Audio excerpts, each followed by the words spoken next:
The night was quiet, save for the hum of an engine rolling through the dimly lit streets. Officer Greg Whitman had been patrolling for hours, his hands gripping the wheel with the same tense familiarity they always did. His shift was nearly over, and yet he found himself still searching for something, anything, to justify the endless hours on the clock. Then he saw it.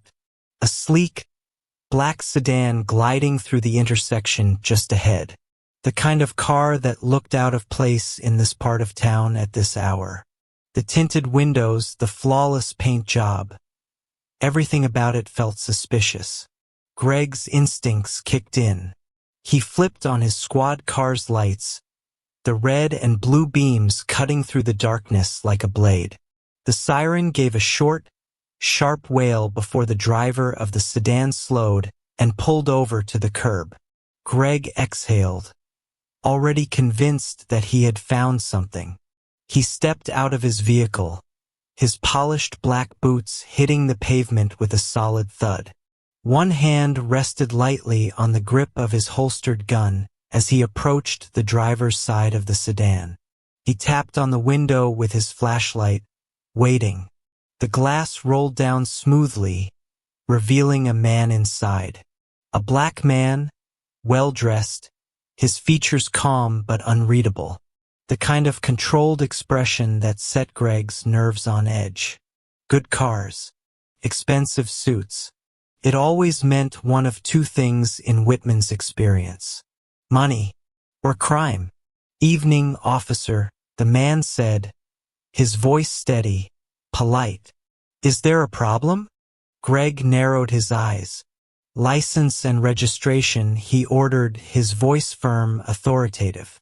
The man's expression didn't shift. He reached into the glove compartment, pulled out his documents, and handed them over without a word. Greg took them, barely glancing at the name before shifting his attention back to the driver. "Step out of the vehicle."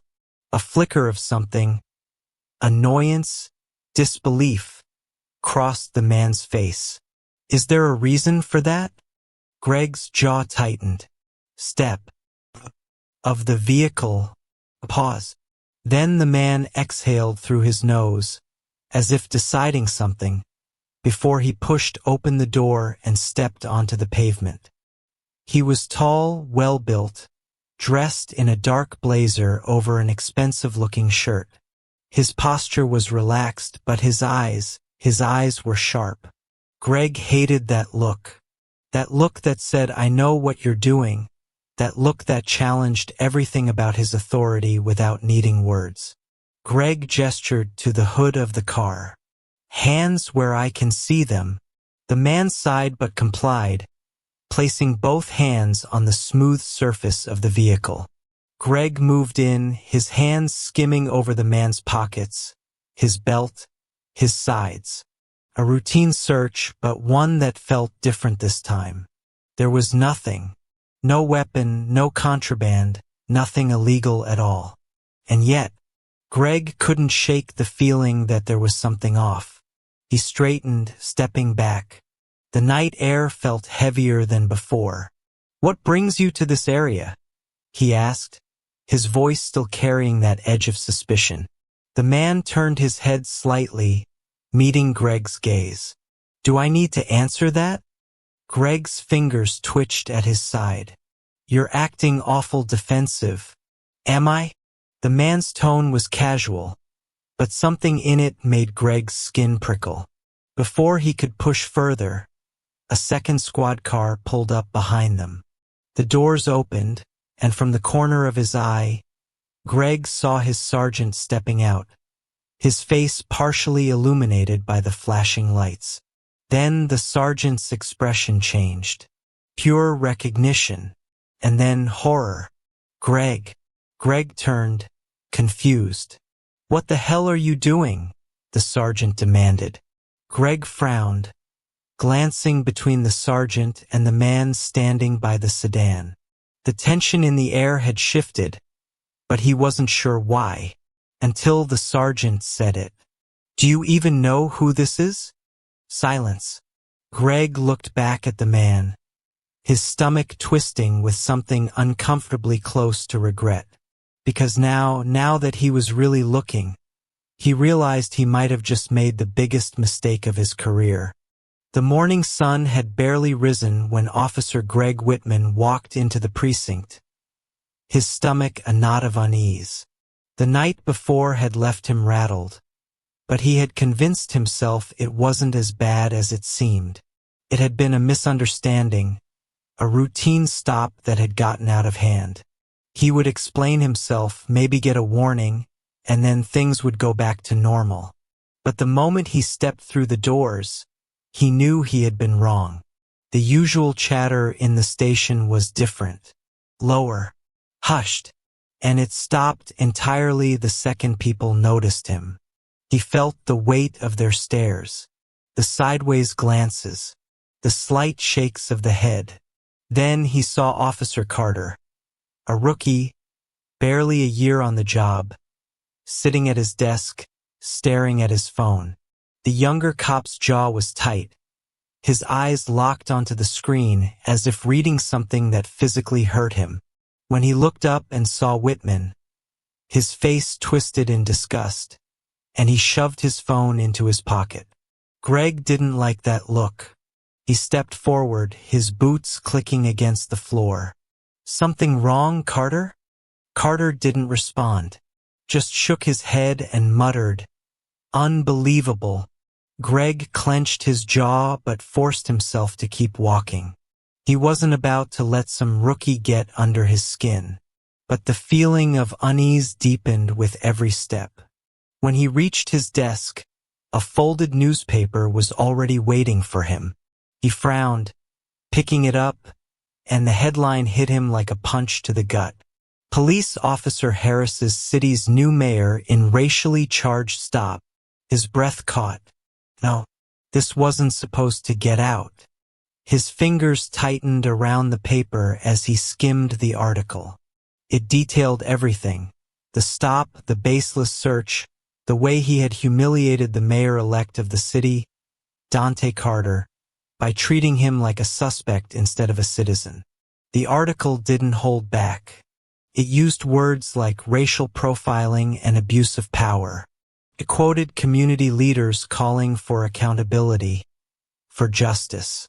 Greg's pulse pounded in his ears. This was not how this was supposed to go. His captain's office door swung open. "Whitman, my office. Now." Every head in the precinct turned to watch him as he walked across the floor. He could feel their eyes burning into his back. Some of them had always respected him. Others had envied him. But today it felt like every single one of them was judging him. The moment he stepped into the captain's office, the door slammed shut behind him. Captain Reynolds was an older man, gray creeping into his mustache, the lines on his face carved deep from years of stress. But Greg had never seen him like this. His eyes were sharp, furious. He didn't even wait for Greg to sit before he threw the newspaper down onto his desk. "Do you have any idea what you've done?" Reynolds snapped. Greg swallowed, standing stiffly in front of the desk. "It was a routine stop." "A routine stop?" Reynolds barked a laugh, shaking his head. "You profiled the mayor, the goddamn mayor, and you didn't even bother looking at his ID." Greg hesitated. He hadn't. He had already made up his mind about Dante Carter before the man even had a chance to explain himself. Reynolds ran a hand down his face, exhaling sharply. "This could ruin us," he said, voice quieter now but no less dangerous. "The mayor-elect is holding a press conference today. You know what that means?" Greg stayed silent. "It means that he's got the city's attention, and he's going to talk about this. And once he does, this precinct, *** your name, *** is going to be on every damn news channel in the country." Greg's stomach turned. It wasn't supposed to be like this. "I didn't do anything wrong," he said. but the words felt hollow. Reynolds slammed his fist on the desk. Damn it, Whitman. You think that matters? It's not about what you think. It's about what it looks like, and right now, it looks like you saw a black man in an expensive car and decided he was a criminal. Greg bristled. That's not fair, isn't it? Reynolds challenged. Greg had no answer for that. Reynolds exhaled again, shaking his head. The mayor's office is holding a Rebuilding Trust event in 2 days. A public forum between the community and the department. He locked eyes with Greg. You're going? Greg stiffened. Captain, I don't want to hear it. Reynolds cut him off. You're going, and you're going to sit there and take whatever heat comes your way. Greg clenched his jaw. And if I refuse? Reynolds leaned forward. Then clean out your damn locker. Silence. Greg's hands curled into fists at his sides, his body rigid with anger. But he didn't argue, because he knew he didn't have a choice. The next 48 hours were the longest of Greg's life. The press conference had been brutal. Mayor-elect Dante Carter had stood in front of the cameras, his presence commanding, his voice unwavering. He spoke about his experience, about the fear, the frustration, the exhaustion of being treated as a suspect simply for existing. He never said Greg's name, but he didn't need to. By the end of the conference, social media had exploded. The calls for justice, for consequences, were everywhere. News networks picked up the story, running it on every major channel. Greg turned off his phone after the first day. He stopped checking his email. He barely left his apartment, because he knew the moment he stepped outside, people would recognize him. And not in the way they used to. The night of the event came faster than he wanted. Greg arrived at the community hall, the weight of his badge heavier than usual. Outside, people had gathered, some holding signs, others just watching. Some looked at him with contempt, others with curiosity. But the worst ones? The ones that barely looked at him at all, because they had already decided exactly what he was. Inside, the hall was packed. News cameras, community leaders, activists, officers. And at the front of the room, standing behind a podium, was Dante Carter. Greg had spent the last 2 days trying to justify what had happened. But when he saw the mayor-elect standing there, when he saw the way people looked at him with respect, admiration, he realized there was nothing he could say that would change the truth. He had made a mistake, and now the whole damn city knew it. The community hall was filled to capacity.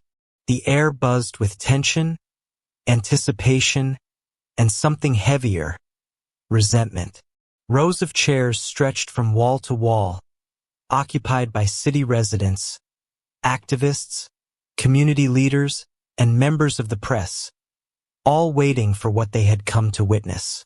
At the front of the hall, beneath the sharp glow of fluorescent lights, stood Mayor Dante Carter. His presence alone commanded attention. He was calm, composed, his posture upright, his hands resting lightly on the edges of the podium. Officer Greg Whitman had never felt smaller in his life. He had walked into this room knowing it would be bad. But he hadn't expected this. The sheer weight of the stairs, the murmurs that followed his every movement. He could hear snippets of conversation, words that weren't meant for his ears but landed like knives anyway. That's him, the cop that pulled over the mayor. Can you believe he still has a job? Greg forced himself to keep his shoulders squared, his step steady. Every instinct in his body told him to turn around, to walk out of that room and never look back. But he had no choice. He took his seat among the officers in the front row. Cameras clicked. Reporters whispered into microphones. He exhaled through his nose and stared straight ahead. Mayor Carter cleared his throat, and just like that, the room fell silent. The cameras focused on him. He took his time before speaking. He looked out at the crowd, meeting their eyes one by one, letting the weight of the moment settle before he spoke. 2 nights ago, I was pulled over.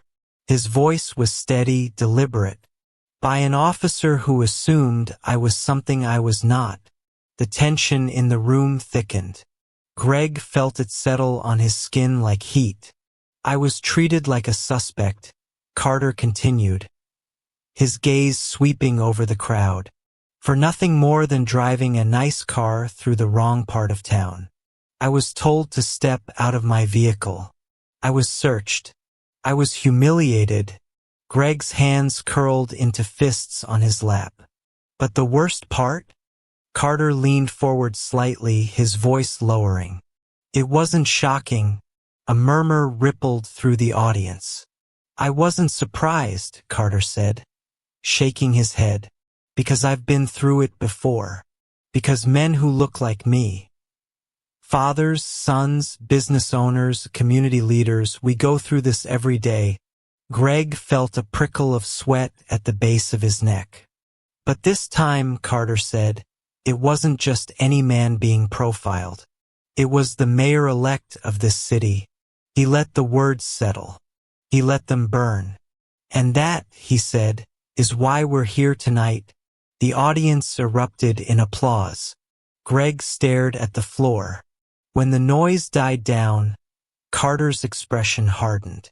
Officer Greg Whitman, he said. Greg's breath caught. Carter turned his gaze on him. For a moment, Greg thought about pretending not to hear. But he knew that wouldn't work. Not in a room this full. Not with all eyes on him. So he stood. Cameras clicked. People leaned forward, whispering.